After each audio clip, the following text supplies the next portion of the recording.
I want to talk about pretrial conditions, right? Bail conditions, pretrial conditions. So it used to be somebody gets in trouble, they get arrested, they end up taking a plea, they get put on probation, and probation has certain conditions, right? Like checking with your your probation officer. You got to take a drug test. Don't drink any alcohol, don't use any drugs, things like that. That's for people who had been convicted of a crime or pled guilty, right?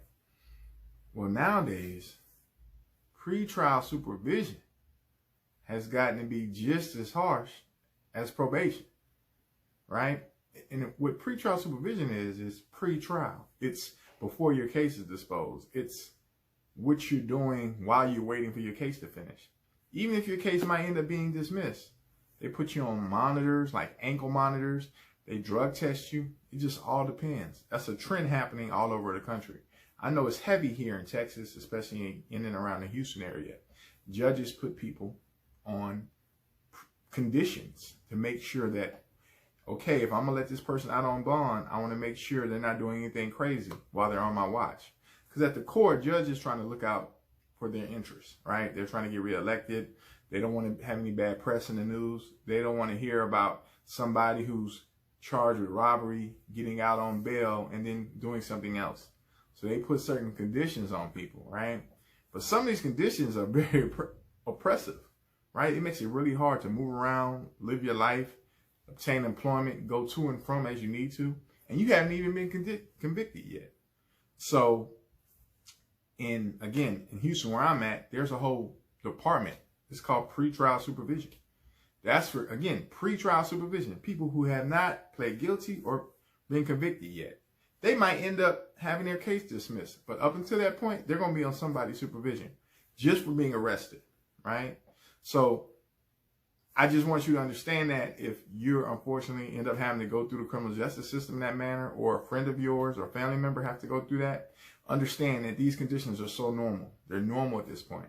Now, if you have a lawyer who cares and fights, they'll try to argue to limit some of those conditions, right? Limit you having to pay. Because get this, right? Some of those conditions you got to pay for, right? Ankle monitoring, GPS monitoring, drug testing fees. You got to pay for that. You ain't been found guilty of nothing. You got to pay for all these things pre-trial, right? So your lawyer will try to argue to limit some of those conditions.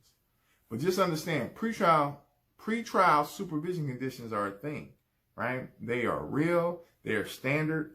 And again, the reason judges put people on those is a way of trying to limit the chances of somebody messing up, because they don't want to be in the press. Now, you'll hear them say there's other reasons for it. It's for community safety. But the reality of it is, in my opinion, judges are trying to make sure they're not in the news. So they're putting these conditions on people, right? Like I said, in Houston, where I'm at, there's a whole department, pretrial supervision department, just monitoring people who haven't been found guilty of anything, but making sure they do all these different things, right? So pretrial supervision, it's a real thing. Understand, if you're charged with a crime, depending on what the crime is, right? Like if it's a DWI, you're probably gonna have to blow in the machine before you even start your car up, or you're gonna have an in-home device that you blow into at a certain amount of time throughout the day. If you're charged with a drug crime, you might get drug tested, certain things like that. Pretrial supervision. It's a real thing.